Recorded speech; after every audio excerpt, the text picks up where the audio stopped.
All right, so let's get started. We're going to reveal our top 10, each one of our personal lists, top 10. So Dean, Mr. Easy 1 and 2, tell us what your number 10 is. Well, this was one of the ones that I had to figure out, how whether it was going to make it in or not, and finally, I just had to say it was one of the most emotionally affecting movies of the year. It's from Canada. It's by Sarah Polley, and it's called Take This Waltz. And I'm just going to read what I wrote about it. Michelle Williams continues her rise as the movie industry's very best actress with her turn in this tense, fun, complicated study of a happily married woman who meets another man and falls powerfully in love with him. It's just as simple as that. Sarah Polley, who was formidable as an actress, but who's now found her true calling as a writer and director, never demonizes the husband, played with surprising restraint by an excellent Seth Rogen, and she doesn't make the new guy, played by Luke Kirby, into some shining knight. I mean, he has flaws and weirdnesses. He's very strange in the movie, I think. But I can understand the romance between he and Michelle Williams. The film is aptly titled because it dramatizes a tentative, extended dance towards a richer life for everyone involved, though it's a life not without regrets and rancor, and it does so with a suitable source music score that results in two of the best scenes of the year. A ride on an indoor carnival wheel shared by Williams and Luke Kirby, set to the Buggles' Video Killed the Radio Star, and most notably, a house party, which could have easily been a throwaway scene for any other movie, that is energized by Canadian artist Feist's woefully unreleased cover of Leonard Cohen's Closing Time, which is a song that needs to be released immediately. It could be a number one hit. Ultimately, though, it's Michelle Williams' longing, pouting, passionate face that resonates for me as the film's most memorable feature. So it's just great movie. That's available on demand. Actually, Sarah Polley's had a great year because she also made her personal documentary, too, about her family, or so I think. I forget what she called that. Wow, okay. She premiered both at Sundance last year, I think, or one of the festivals. Dean, I commend you for picking that film. I haven't seen it. I have it on my, Netflix to see, because I just didn't get around to watching it on demand, but I really commend you for picking that. That's a great choice. By the way, her documentary is called Stories We Tell. So that should be out this year too. But thank you for commending me for that. We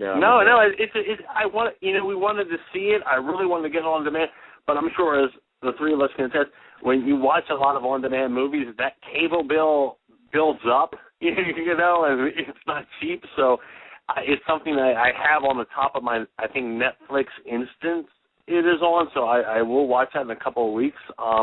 But it's just something I did not get around to, and I regret that. But as you get older, you just kind of you have to. Well, it's still there. One of the things that's great about top 10 lists and stuff, even if you think you've seen everything, it's just realizing that you haven't seen some really great stuff, and it's ahead of you. So I think that's fantastic too. So you've got a great movie ahead of you. I think that definitely do, and I thank you for highlighting that. It's a very like uncompromising film, but it's always there's a lot of funny stuff in it, and so it's not ultra serious, but it is at the same time too. It's got a lot of things going on at simultaneous moments that are just kind of overwhelming, So. What would your number 10 be? Well, mine is also an on-demand film, and it is a film that I could not stop laughing during, and I don't know whether I identified with the people in the film or I wanted to be the people in the film, but that would be Goon. I could not stop laughing during this movie. He is an outcast by his family, Sean William Scott, and he goes to play hockey, and there's just a lot of fighting and everything. And I don't know whether I don't want to go so far as to say it's a slap shot for the 21st century, but it's pretty close. But it's just such for me, it was just such a funny film. And at the time I watched it, it really hit a nerve with me. And I was like, I'm so happy to see this. I also think it was the same time that American Reunion came out. The fourth or 20th film in the American Pie film, if you're going by direct-to-video titles, depending on which you go by. But Sean William Scott is actually a very funny and very talented actor given the right material, and he is just classic as Doug Glaubt in this film, and it's based on a true story, actually. It's a hockey thing, right? It's a hockey movie, yes. Who would ever think that I would pick a hockey movie? But I couldn't stop laughing during this movie.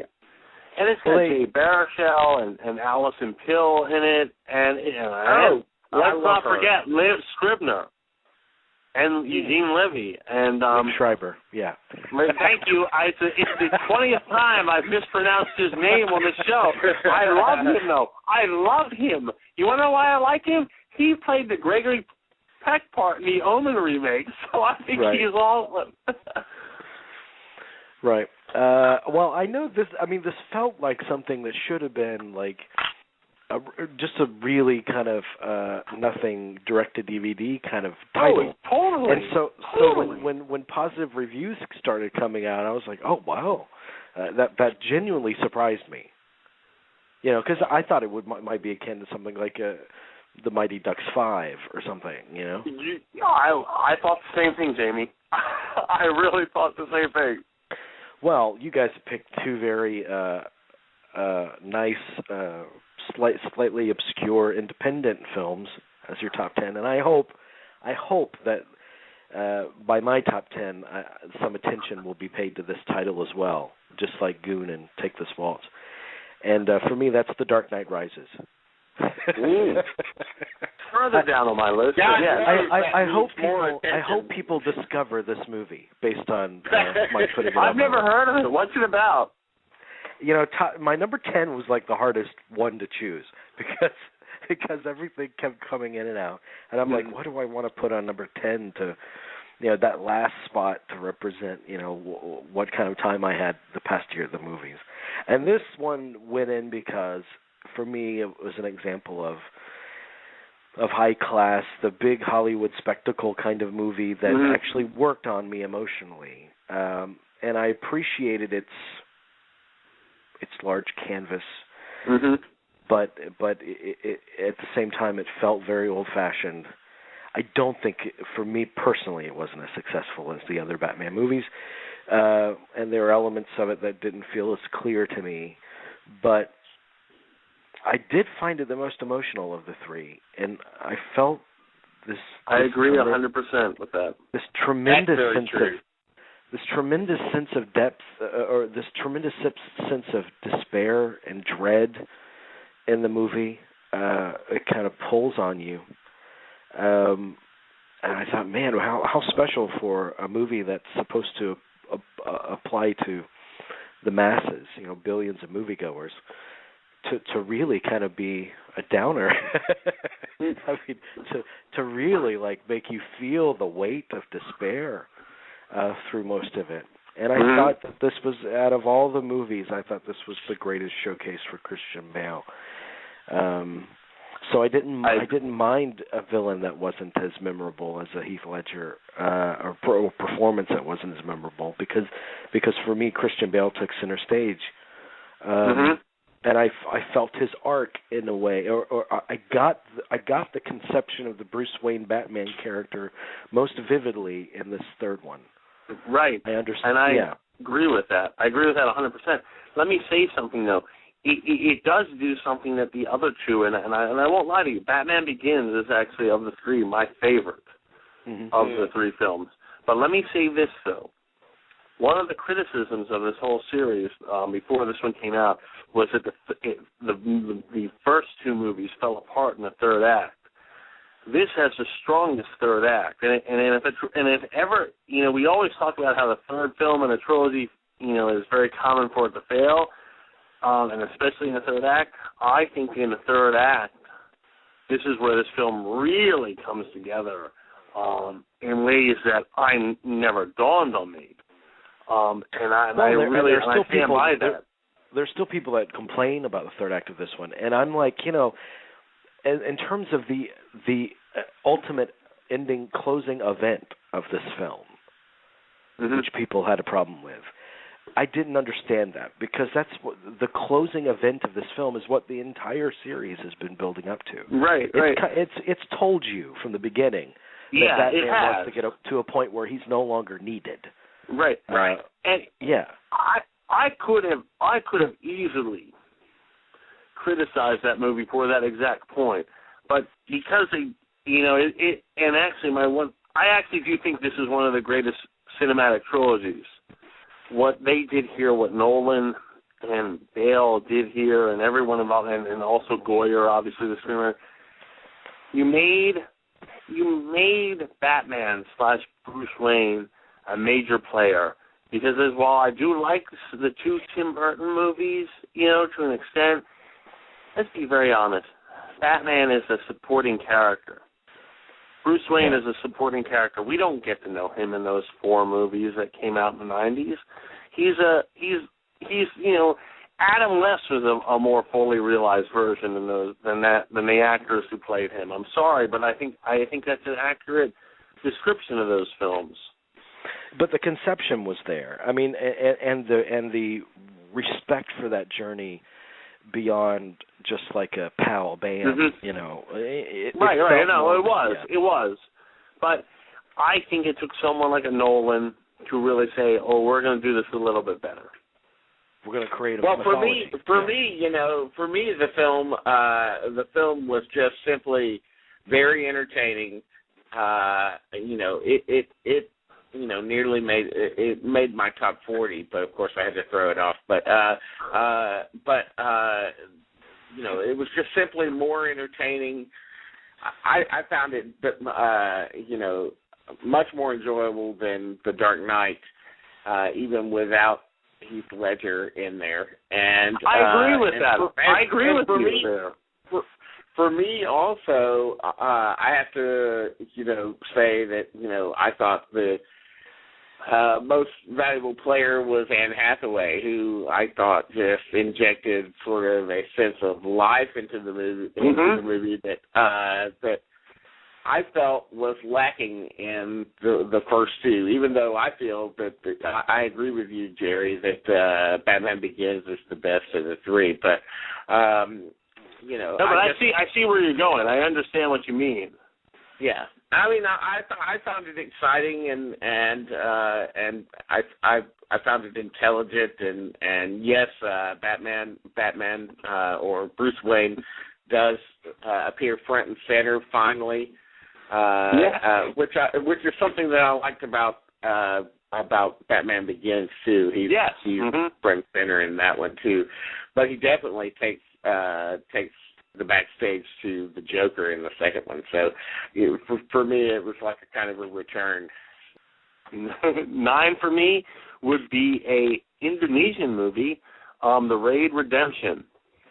It's very rare that I will go downtown in my old age to see a movie, but for The Raid Redemption, which is an Indonesian action film directed by a British person, Gareth Evans, I had to see this because people were just making such a big deal about this movie.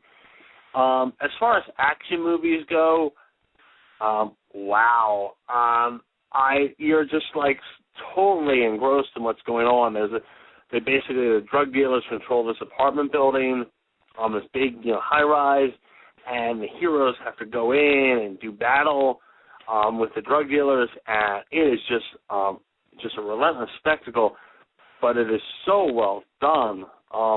This could give John Woo and even Johnny To a run for their money in the action department. But it was just, this is, I guess last March we saw this, and I was just blown away. I was just like on the edge of my seat the whole time. If they're not shooting at each other, there's a lot of like martial arts and everything, and it never lets up, and it's just so exciting, though. I mean, I couldn't get over how exciting it was. I just thought this would be one of those things like, oh, this is another action film from overseas, but no, it was incredible.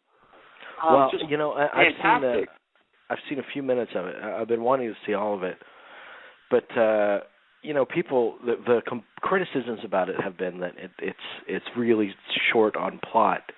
But from what I understand of it, that might actually be a strength of it. I mean, because the movie all you need is the setup, and the movie itself is entirely in the execution from that point. Mm-hmm. My workplace is short on plot. You don't see me complaining about it, but it's the. You know what's very interesting about the movie? If you go another decent movie that came out later in the year, Dread, the right, the 3D version. I think owes a lot to the Raid. I like Dread. Don't get me wrong. I mean, anything would be an improvement over what came out in the mid-'90s, and that's not a fault on Stallone or anything. It's just no one knew what to do with it. No one knew how to really. But going back to the Raid, though, the Raid is one of the best action movies of 2012, and it's hard. Even going to watch something like The Expendables 2, or even Dread, or you're just like, well, The Raid came out in March. That was just the best action movie I've seen this year. Mm. Did you see Dread? Did you see The Raid? I haven't seen it yet. It's definitely on the list. It's really good. It's really worthwhile. I like those action movies that don't have a lot of plot too, because really you don't need a lot of plot. Really, it's better if it's left out in a lot of cases, because really, you only have 90 minutes, 2 hours, or something like that. So some movies are just better just left unadorned. And I'll actually be the first to say that Dark Knight Rises is an action movie with too much plot. I mean, and that's one of the criticisms I had of it. I thought it was a little bit more than it needed. I want to see Raid. No, it's a lot. I think you guys will enjoy it. It's a lot of. It's just like, wow, I didn't know you could do that in an apartment building kind of film. So, Dean, what is your 9?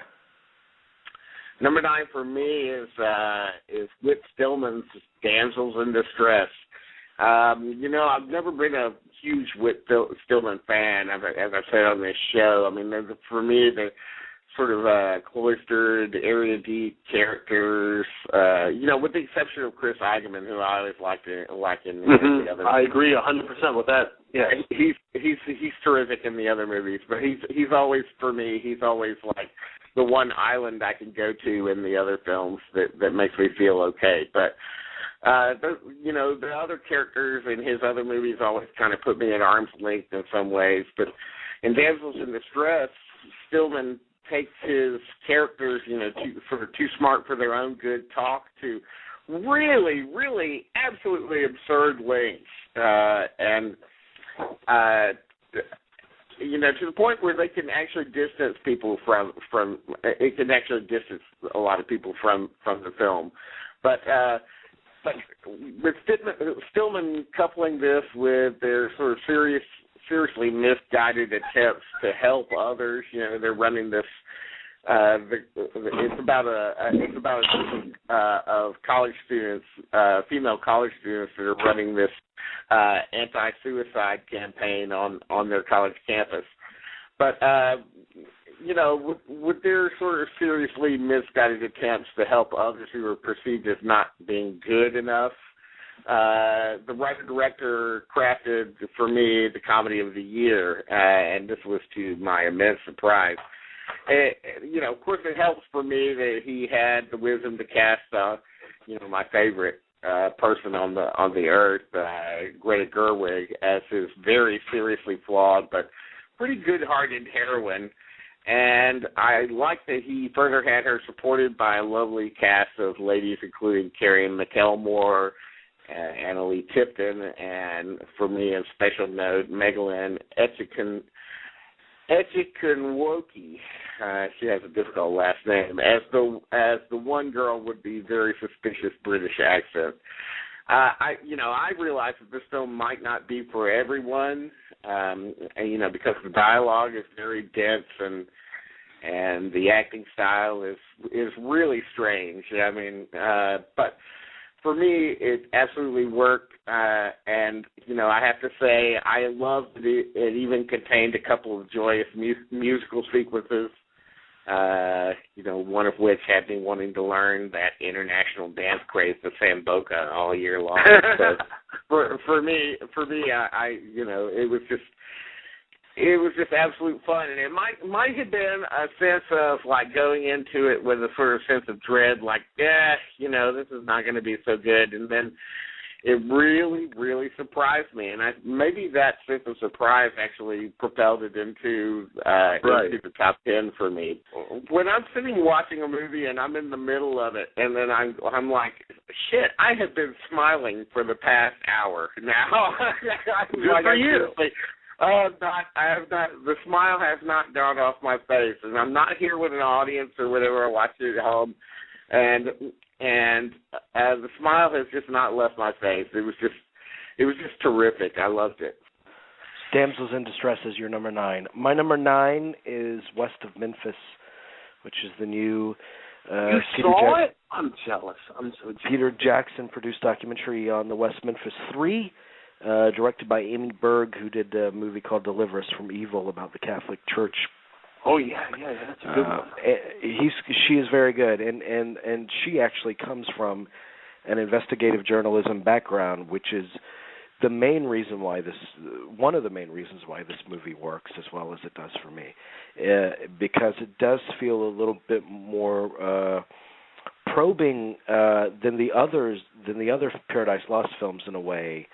Because obviously when they went after Mark Byers in the second one, it was a little bit of a wild goose chase that didn't really amount to anything. But the developments in this one, that actually this documentary, not Paradise 3, but this documentary actually instigated, pointing the finger at Terry Hobbs, one of the fathers of the kids, right, as the perpetrator of the crime.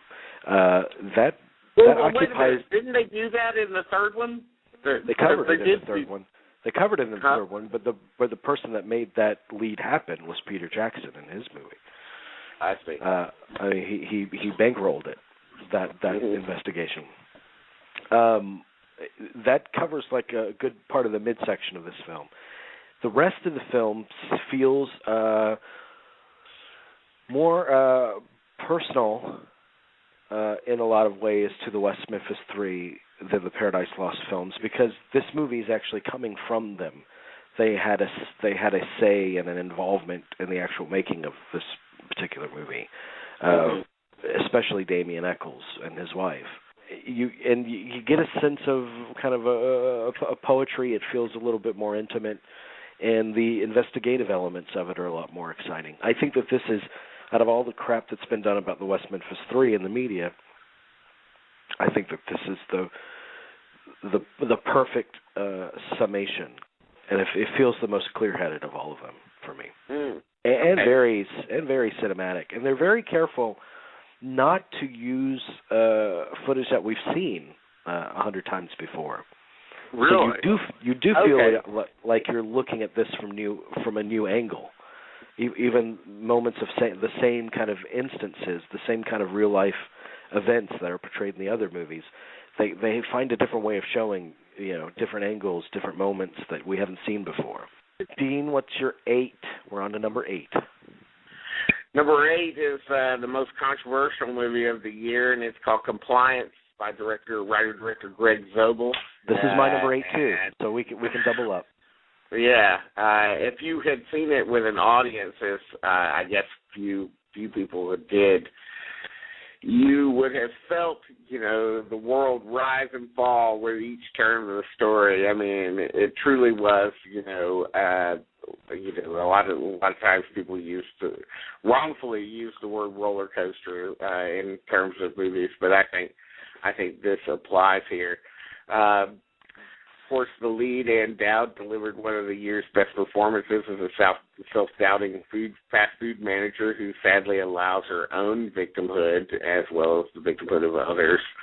Right. And Pat Healy also is sublime as the largely unseen voice of quote-unquote authority. And Dreamer Walker is magnificent as the real victim here. And the rest of the cast, well, let's just say this is pretty much the ensemble of the year, if you ask me. Writer-director Zobel wisely plays us in regards to our own individual sense of intelligence and then turns us all on our backsides.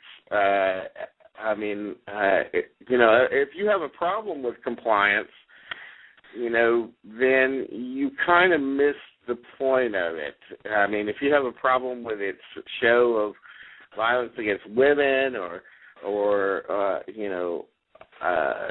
anything like that, I mean, you definitely miss the point, because this is really, let's face it was based on not only one but 70 true stories. Yeah, it was.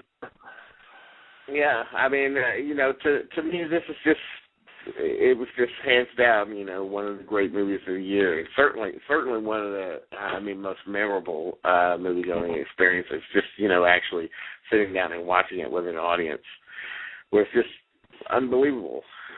It's the scariest movie I've ever seen.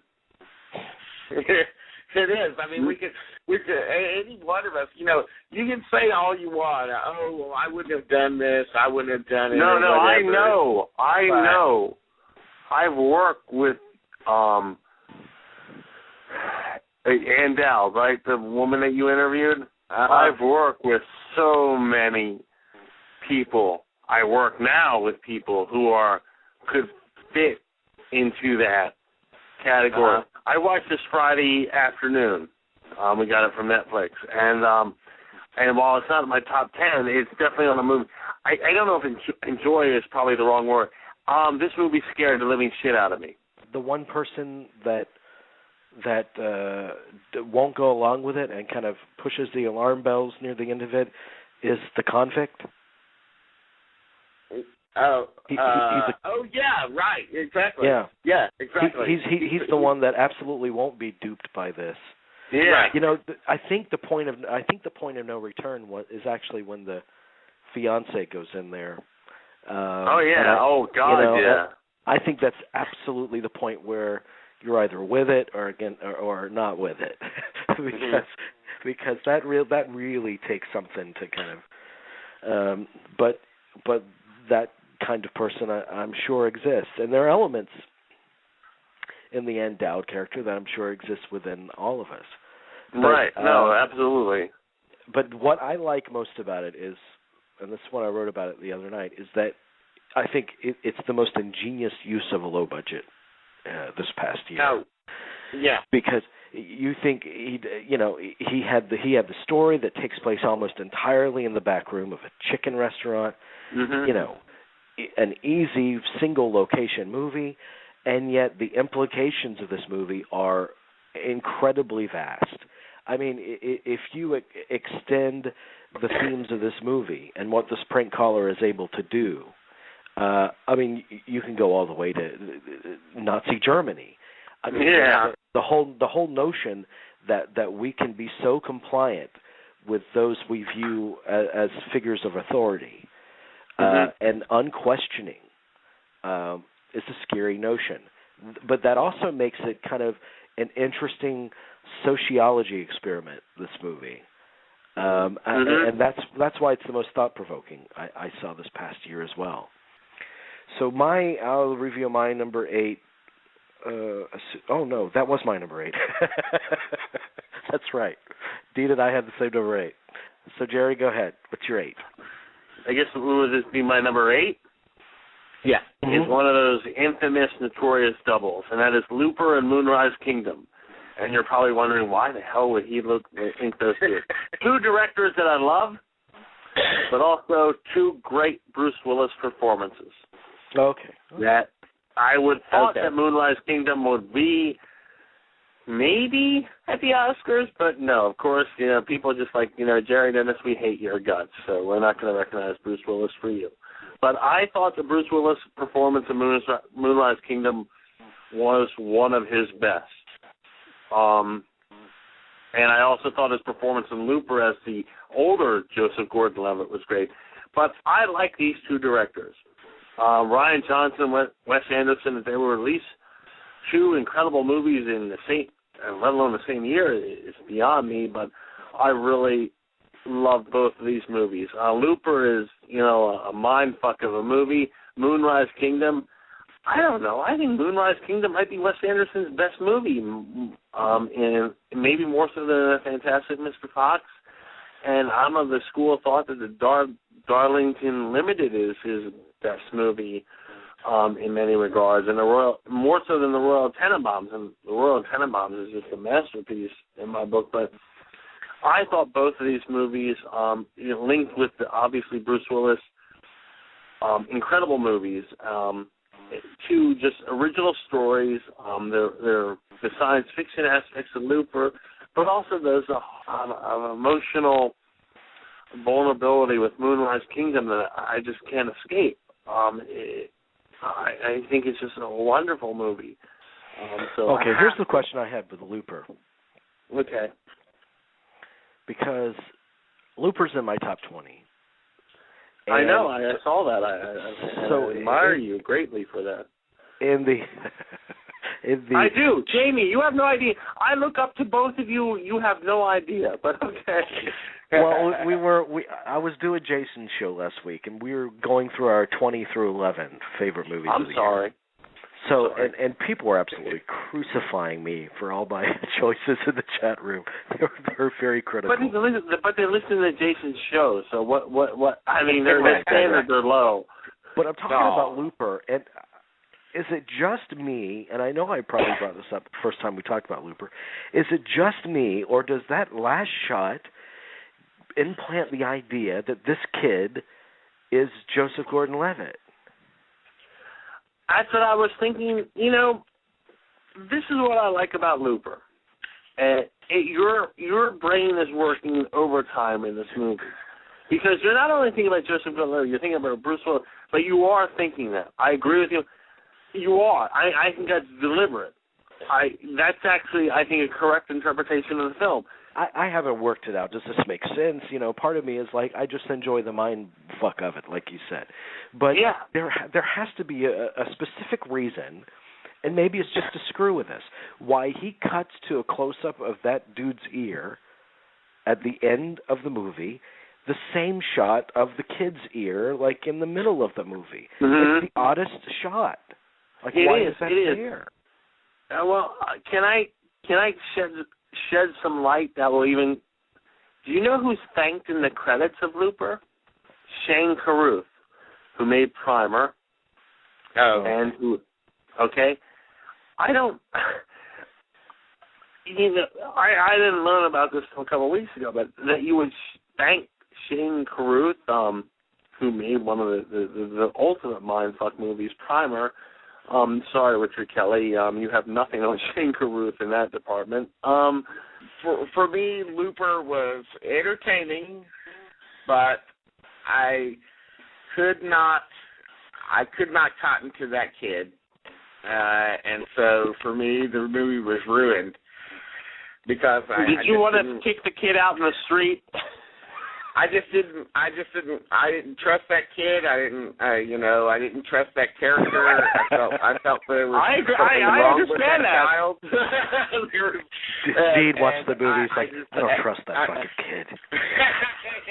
No, there was just something weird about that kid, and I don't know if it came from the performance or from the script or whatever, or the direction, but there was just something weird about that kid, and I just wanted him gone.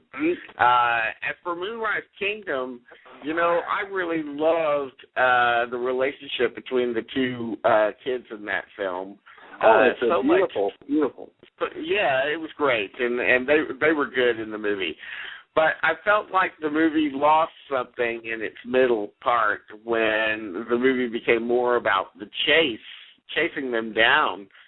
For some reason that I just didn't understand, like, why are these kids being chased now?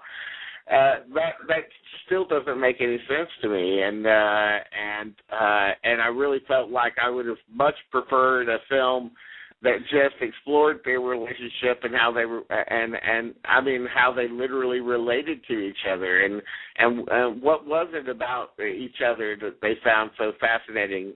So my number 7 is the most intoxicating movie experience I've had this year, in terms of just pure kind of infectious, unexpected bliss, and it's the same way I felt watching Inglourious Bastards, and that's Django Unchained. Django made my top 10 because in spite of its flaws, I still appreciated its brazenness.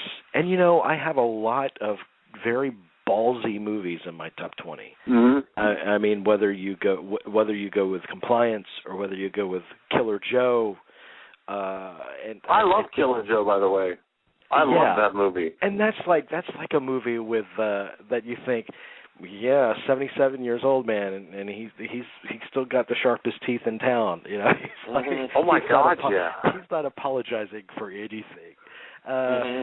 And and I like the brazenness similarly in Django Unchained. What this does have over Inglourious Bastards, which I do think Inglourious Bastards is a superior movie, but what it does have that Inglourious doesn't have is a sense of pathos. It's a similar revenge fantasy, and yet it doesn't stay rooted in that fantasy as much as Inglourious does. No, Inglourious goes off in tangents. I mean, let's be very honest. There is a very real sense of pain and degradation in this movie. Mm-hmm. And I thought the Christoph Waltz was very delicious in the movie. And, of course, Sam Jackson. I mean, if you think of memorable characters from the past. Snowball! Yeah, I mean, Samuel Jackson's character is about as memorable as many. Mm-hmm. So, I mean, and it still had these stylistic flourishes and a sense of ambition that I very much admired. And I had fun with it. I think it's a movie that I'm going to continue to have fun with as the years go on. Yeah. So Dean, I have a feeling we're going to be talking more about Django in a little bit. So Dean, what's your number 7?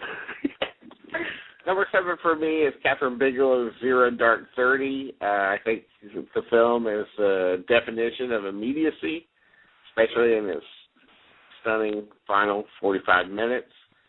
It just, feels like that thing that we all wanted to see when it was happening, but couldn't see because we were completely cloaked in darkness and mystery about it.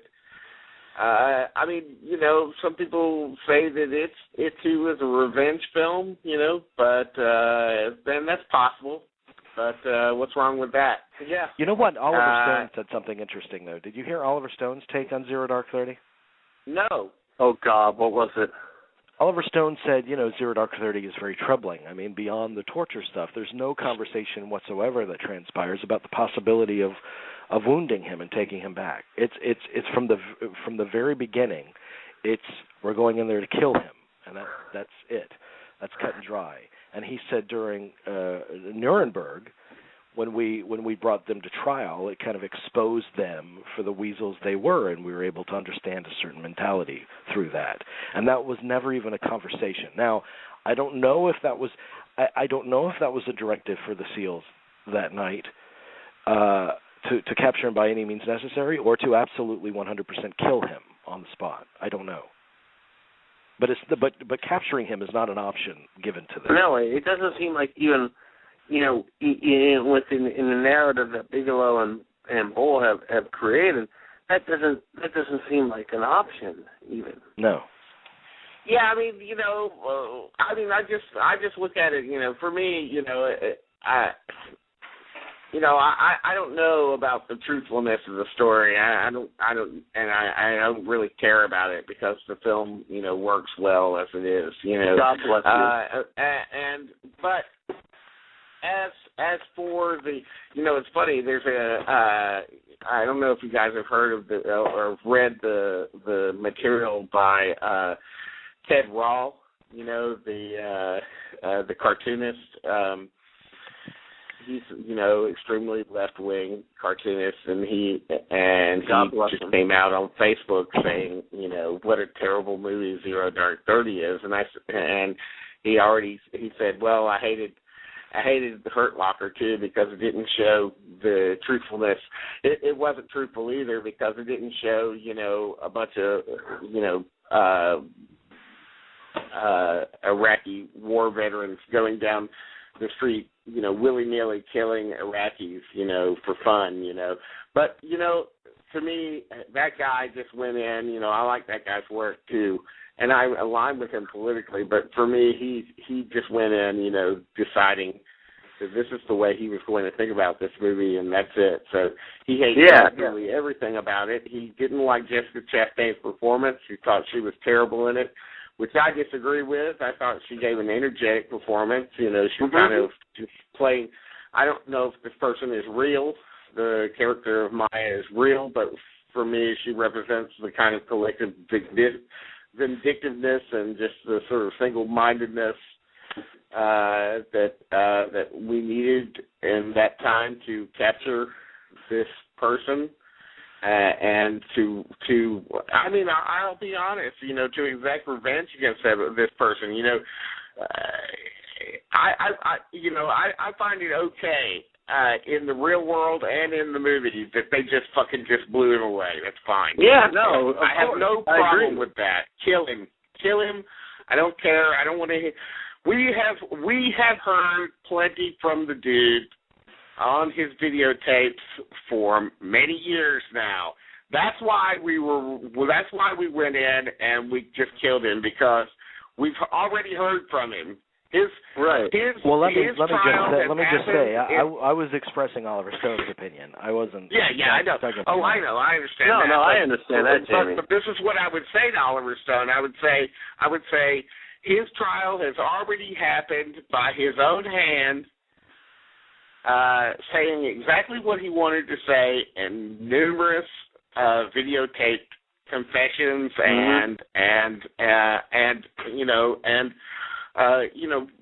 sort of confessions and sort of like I don't know, just trying to say why he did what he did. So so we don't need to hear it again. And I think that's the reason that it happened the way that it did in real life. That's the way it happened in the movie. Ted Ross said that, they didn't even give a chance in the movie to say anything. Well, what did you want? Did you want like a little Osama bin Laden, kind of Bond villain monologue before we come on. That's ridiculous. Well, apparently they didn't have a conversation with him when they entered the house. So I don't know why the movie would give him a monologue. Yeah, exactly. I mean, the movie showed things the way that it really happened, and I like that the movie didn't stumble it up with a lot of dialogue and kind of and sort of soul searching by the soldiers. They're not there to search their souls while they're on a mission. They're going to do what they were told to do, and they did it, and that's it. I just want to say this. Mark Bohl's screenplay is exemplary, whether it's entirely truthful or not. I think that it portrays torture as an act that's performed against its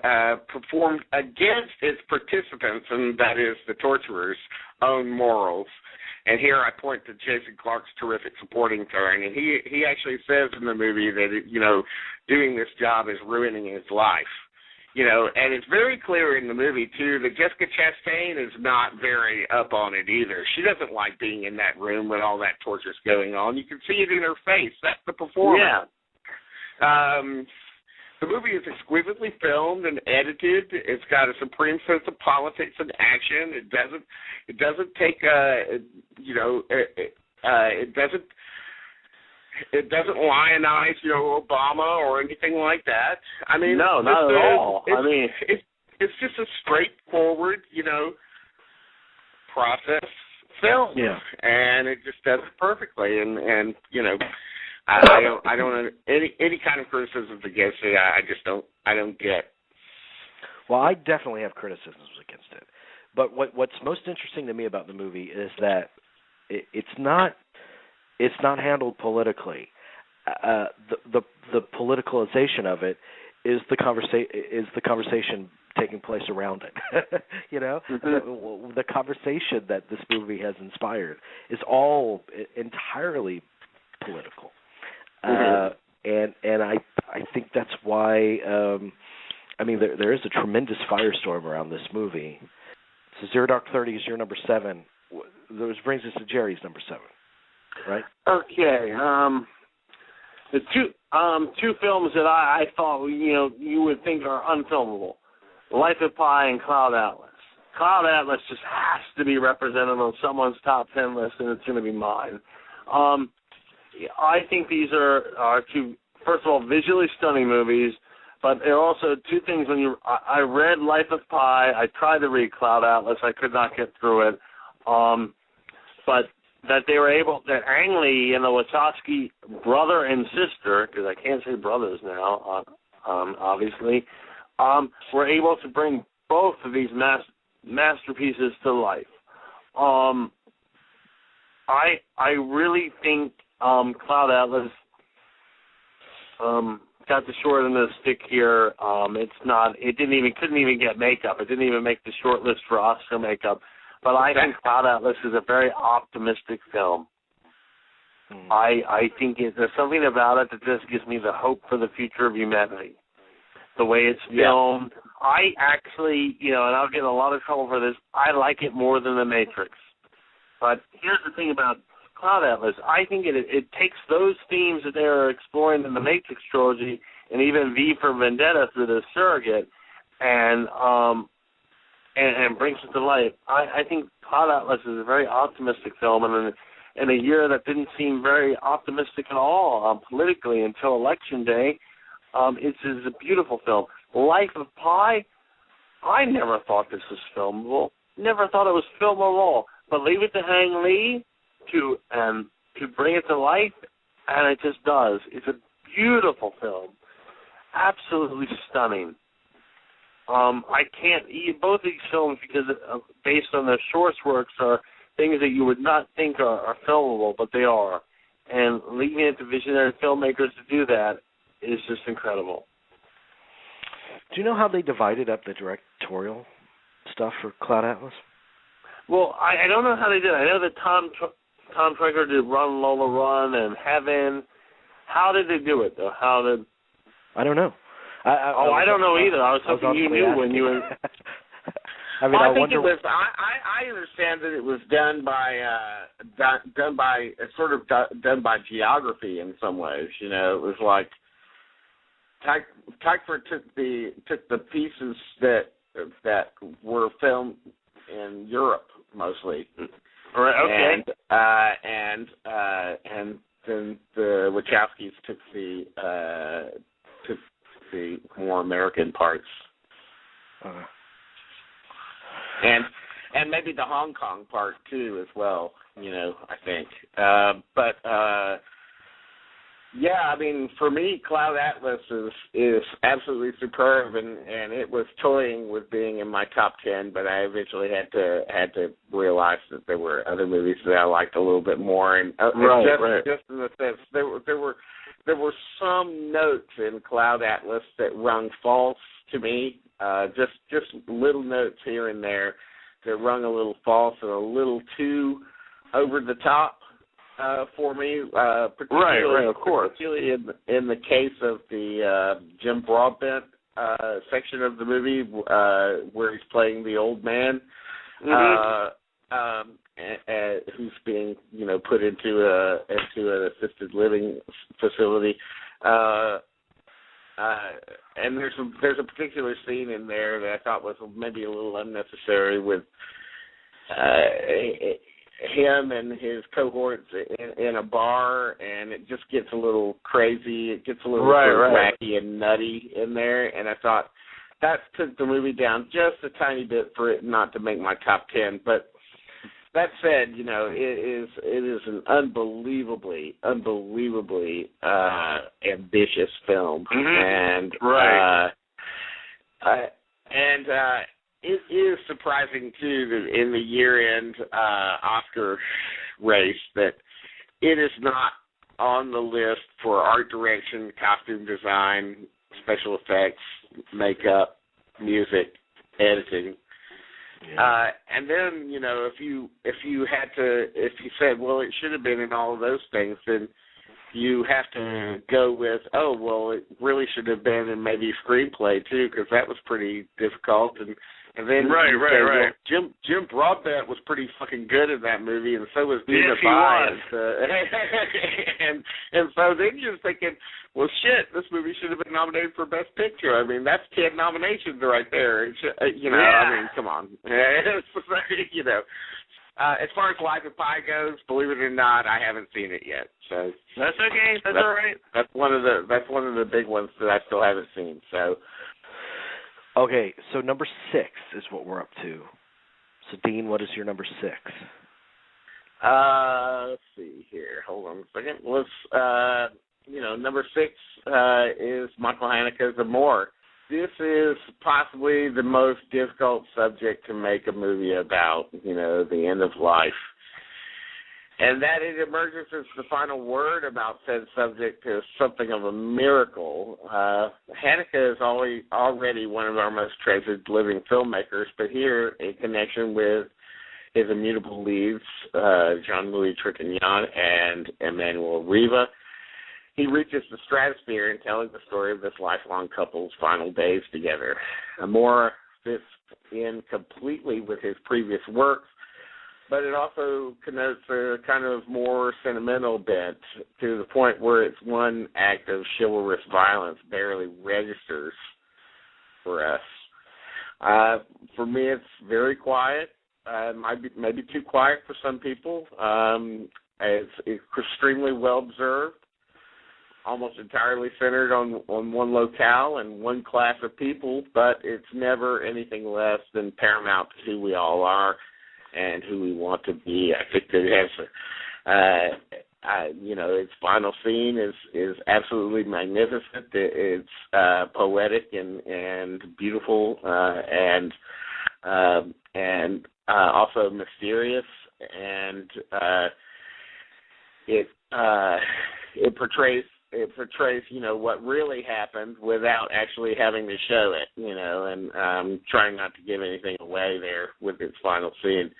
But I just thought this movie was just, magnificent. And, there's not enough movies made about elderly people these days, without sort of reducing them down to, jokes or just, irritating old farts or whatever, but this movie doesn't do that at all. I mean, the closest thing we have is the next Die Hard.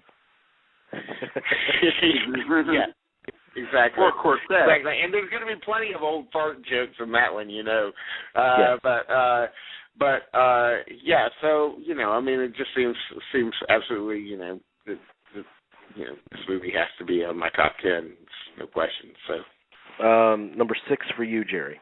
It's really funny. As of this morning, it was going to be Seven Psychopaths, a movie that I liked a lot. But guess what? I had to cross it out. It has to be Frankenweenie. Wow. I know. I like Seven Psychopaths a lot. I mean, I think it's a wonderful film. It's a great movie for writers and screenwriters. It's just incredible. But then I remembered, oh, my God, what about Frankenweenie? And I had to put Frankenweenie in. I think it's Tim Burton's strongest film since Edward Scissorhands, more so than Ed Wood. I think it's a very personal film, but I have to say it's a very personal film for me, because I've never gotten over the loss of our dog 2.5 years ago, and it was a very emotional film to watch, and it wasn't a commercial success at all, but for me it was just such a personal movie and just such a. But I think it's also the film that Tim Burton's been trying to make all his life, because it has the ode to obviously the universal horror movies, but also the giant monster movies that I obviously loved growing up so much. But he loved his dog so much. I couldn't get over that. And I won't lie to you, Jamie, I really applaud you for putting Dark Shadows where you put it, because for Burton, it is a strong film as far as live action goes. There's more going on in Dark Shadows than many recent films by him. But Frankenweenie for me was just perfect. I mean, I actually would have to say it's one of his best films. Mm-hmm. I really couldn't. I was really just enraptured the whole time, and it hit a personal note. But Frankenweenie definitely belongs on my list. I think it's Tim Burton's masterpiece, personally. I haven't been able to see it yet, but I'm sure I would like it. Yeah, but your thing, what you wrote about Dark Shadows, I mean, it's not that I had high hopes for Dark Shadows, and I like I said, I won't buy it. Whoever cut that trailer is a genius. That trailer is just incredible. But there are sparks that he realized why we like Tim Burton to begin with, but nowhere more than in Frankenweenie, where I just think it just shows full force. Well, yeah, and from what I've heard, it is an incredibly kind of personal, emotional movie from Tim Burton, and I think that's great. I think if you can, because a lot of what I find weaknesses in his movies from a personal standpoint is that he seems very distanced from them, like he has no investment in them.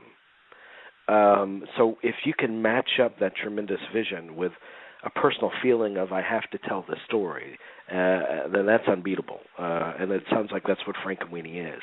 In terms of Dark Shadows worked for me as, a light comical thing. But also there are images in Dark Shadows that absolutely stay with me. I mean, like the most extravagant, gorgeous Gothic paintings I've ever seen. Some of those images, like the girl on the cliff, and the clouds and the water, and it seemed like an absolute painting come to life to me. That movie. So that's why I responded to Dark Shadows. But okay, number 6 for you, Frankenweenie. We can't get enough of Weenie on this show. Hot Dog the Movie is my number 6. My number 6 is Dean. I know a movie that you don't really like. My number 6 is Argo. I thought it was very smartly done. I thought it was a terrific blending of elements that should absolutely not go together, and I thought that he did an extraordinary job on combining these two worlds and making it seamless and authentic. The Hollywood world and the Iran hostage kind of situation. Right. The one thing that did not quite work for me was Ben Affleck's performance. I wish I would have felt like I was experiencing his performance a little bit more. Maybe a little bit more demonstrative here and there. But I understand that the guy was, the guy is kind of a bland, kind of blank slate. And I know that you have to pay honor to that somewhat. But even at the end when he returns home to his wife, it would have been nice to have a crack of some sort of emotion. Right. Like, in the movie's defense, I do feel like you do sort of get that with with the final scene with him and Bryan Cranston, and then with his kid. I do feel like you get a little bit of something there. So. By the way, don't get me wrong, I find Argo to be extremely entertaining. I just wish, and I think that it has a great story and a great screenplay, and I think the cast is very good in it, and the capturing of the time and the details of things, is very good too. I just wish that it had been directed a just tiny bit better. With someone, it would have been nice if Affleck would have given the direction over to somebody who had, had a little bit more experience than he did. Just a tiny bit more, That's the only thing that irritated me about the film, Well, I will say it's not the only irritating thing. I do find that there's a few cliches in it that really get to me, I don't know, I hated I just despised that scene with them trying to get out of the country and everything, and you just have the Iranian guy, the captain at the airport just screaming at them in Iranian, and you don't understand what he's saying, and they could have easily put subtitles on, but they want to make you scared too because you don't understand, so they don't put any subtitles on. But the only time the subtitles come on is when the American guy stands up and finally says, "Oh, well, I understand Iranian, so I can do it." And finally